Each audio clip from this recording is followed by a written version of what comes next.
Hello everyone, how are you doing? This is MD Tech here with another quick tutorial. In today's tutorial, I'm going to show you guys how to prevent Cortana from auto starting when Windows starts up. So it should hopefully be a pretty straightforward tutorial, guys, and without further ado, let's go ahead and jump straight into it. So we are going to start off by opening up the start menu. Just left click on the start button one time.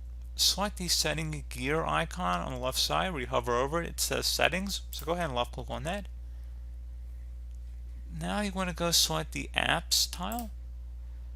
On the left panel here, you want to go select the startup option. And now on the right side, if you see Cortana listed in here, you want to go ahead and just toggle that to the off position.